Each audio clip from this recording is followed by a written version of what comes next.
তো সম্মানিত শুধু আমি সূরা মুলকের 23 নম্বর আয়াত তেলাওয়াত করেছি। এই 23 নম্বর আয়াতে, এই আয়াতে আল্লাহ তাআলা আমাদেরকে স্পেশাল 3টা ব্লেসিংস দিয়েছেন, 3টা নেয়ামত দিয়ে ধন্য করেছেন। এ নিয়ে আমরা কথা শুনবো ইনশাআল্লাহ। আল্লাহ তাআলা বলছেন, কুল হুয়াল্লাযী আনশাআকুম ওয়া জাআলা লাকুমুস সামআ ওয়াল আবসারা ওয়াল আফইদাতা ক্বালীলাম মা তাশকুরুন। নবী হে, আপনি বলুন, তিনি সে সত্তা যিনি তোমাদেরকে সৃষ্টি করেছেন আর তোমাদেরকে দিয়েছেন শ্রবণ শক্তি, দৃষ্টি শক্তি আর চিন্তা শক্তি, কিন্তু খুব অল্প সংখ্যক লোকই তোমরা শুকরগুজার হও। এই যে এত বড় নেয়ামত পেয়ে আমরা ধন্য, আমরা শুকরগুজার হই না। সম্মানিত সুধী, আমরা মানুষ, আমরা উই আর ইন্টেলেকচুয়াল বিং, আমরা হচ্ছে বুদ্ধিবৃত্তিক প্রাণী। এজন্য আল্লাহ তাআলা ফেরেশতাদেরকে অর্ডার করেছেন যাতে তারা আমাদেরকে সেজদা দেয়। সুবহানাল্লাহ। এই সেজদাটা আবার ইবাদতের সেজদা ছিল না, এটা ছিল অনারারি সাজদা, সম্মানসূচক সাজদা। ইবাদতের সেজদায় লুটিয়ে পড়া যায় একজনের সামনে। আওয়াজ করে বলুন তো, তিনি কে? পশুর কিন্তু এই ইন্টেলেক্ট নাই, বিচার বুদ্ধির ক্ষমতাটা তাদের নাই। এজন্য পশু থেকে আমরা আলাদা। এবং চিন্তা আর বিবেককে খাটানোর জন্য আল্লাহ তাআলা মহামূল্যবান একটা অঙ্গ আল্লাহ তাআলা আমাদেরকে দিয়েছেন, সেটা হচ্ছে ব্রেইন, আমাদের মস্তিষ্ক। এটাকে কাজে লাগিয়ে, কমন সেন্স কাজে লাগিয়ে আমরা পৃথিবীতে সভ্যতার পর সভ্যতা নির্মাণ করেছি। পৃথিবীতে মানুষ ছাড়া অন্য কোনো প্রাণী কি এটা করতে পেরেছে? এটা মানুষ করেছে, কারণ আল্লাহ তাআলা মানুষকে এই চিন্তা শক্তি দিয়েছেন, বিচার বুদ্ধি দিয়েছেন এবং সফিস্টিকেটেড একটা ব্রেইন দিয়েছেন। এটা কাজে লাগিয়ে আমরা অনেক বড় কাজ করে ফেলতে পারি। কেজি, এই 1.5 কেজি ওজনের ব্রেইন দিয়ে আমরা পৃথিবীতে এই সভ্যতাগুলো বিনির্মাণ করেছি। এবং আপনি শুনলে অবাক হবেন, আমাদের এই ব্রেইনের মেমোরি ক্যাপাসিটি, মেমোরি স্টোরেজ অনেক বেশি।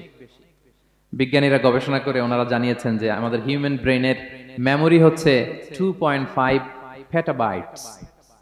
কিন্তু আল্লাহ তাআলা আমাদেরকে যে দয়া করে ব্রেইন দিয়েছেন, এটার মেমোরি ক্যাপাসিটি হচ্ছে 25 লক্ষ গিগাবাইট। আল্লাহু আকবার। এবং আপনি শুনলে অবাক হবেন, এই ব্রেইনের ভিতরে আল্লাহ তাআলা অনেক নিউরন দিয়েছেন, মানে স্নায়ু কোষ, যে নিউরনগুলো ব্রেইনের মেসেজগুলো, ইনফরমেশনগুলোকে ট্রান্সমিট করে। আমাদের ব্রেইনে এই স্নায়ু কোষের সংখ্যা বা নিউরনের সংখ্যা মোর দেন 100 বিলিয়ন, মানে 10,000 কোটিরও বেশি। আমাদের যে অভাবনীয় চিন্তা শক্তি, আনলিমিটেড চিন্তা শক্তি দিয়ে যে আল্লাহ তাআলা আমাদেরকে সৃষ্টি করেছেন, এটার কতটুকু আমরা ব্যবহার করি? আমাদের এই সফিস্টিকেটেড যে ব্রেইন আল্লাহ দিয়েছেন, এটা ব্যবহার করি কিনা? This is the question. তো সম্মানিত শুধু আল কোরআন আল কারিমের পরতে পরতে আল্লাহ তাআলা আমাদেরকে মাথা খাটাতে বলেছেন, আমাদের চিন্তার দিগন্তকে প্রসারিত করতে বলেছেন, কিন্তু আমরা মাথা খাটাতে চাই না। আমরা যেন চিন্তাশীল হয়ে উঠি, আমরা যেন ব্রেইন খাটাই। অনেক আয়াত আপনি পাবেন। 2-1টি আয়াত আপনাদের সামনে আমি উপস্থাপন করবে আজকের আলোচনার ইতি টানবো ইনশাআল্লাহ বিইজনিল্লাহ। আমরা যেন মাথা খাটাই, আমরা যেন চিন্তা করি, এটা বোঝাতে যে আল্লাহ তাআলা বেসিক্যালি কোরআনে 4টা শব্দ ব্যবহার করেছেন। 4টা, একটু ক্লাসের মতো মনে করেন, তাহলে মনে থাকবে, কিছু শিখে গেলাম। প্রথম শব্দ হচ্ছে আন-নাযার, আন-নাযার। 2 নম্বর হচ্ছে আল-আক, 3 নম্বর হচ্ছে আত-তাফাক্কুর, 4 নম্বর হচ্ছে আত-তাদাব্বুর। আই রিপিট, আবার বলি, আন-নাযার, আল-আক, আত-তাফাক্কুর, আত-তাদাব্বুর। আন-নাযার, আল-আক, আত-তাফাক্কুর, আত-তাদাব্বুর। এই 4টা ব্যাপারে কোরআন অনেক এমফাসাইজ করেছে। তো এই 4টা নিয়ে আমরা কথা বলি। প্রথমে কি বলেছিলাম? প্রথম শব্দটা আন-নাযার। সবাই বলেন তো, প্রথম শব্দটা কি? আন-নাযার। নজর মানে কি? দৃষ্টি দেয়া, স্বাভাবিক দৃষ্টি না, গভীর দৃষ্টি, সুগভীর দৃষ্টি। হ্যাঁ, ইংরেজিতে বলে অবজারভেশন বা রিফ্লেকশন। তা আমরা যেন শুধু ফেল করে তাকিয়ে না থাকি। আল্লাহ বলেছে তাকালে তাকানোর মতো তাকাবা, গভীর দৃষ্টি দিবা। আল্লাহ বলেন ওরা কি নজর দেয় না? আফালা ইয়ানজুরুনা, নজর থেকে ইয়ানজুরুনা ইলাল ইবিলি, ওরা কি উটের দিকে তাকায় না? Don't they see to the camels how masterfully they were created.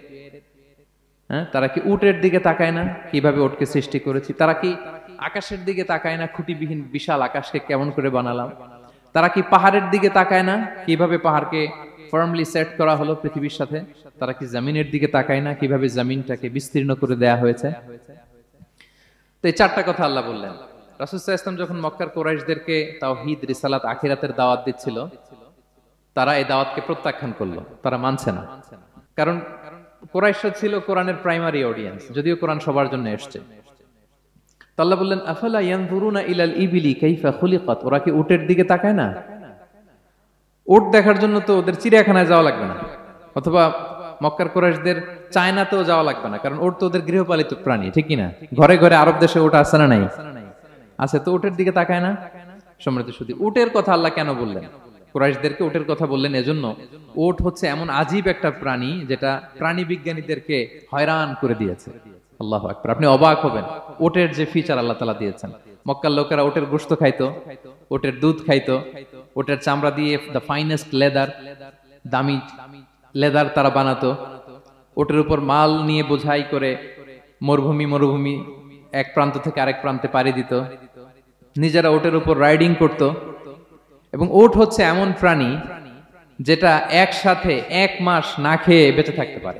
1 মাস পানিও খাওয়া লাগবে না, খাবারও খাওয়া লাগবে না। সুবহানাল্লাহ পড়বেন না?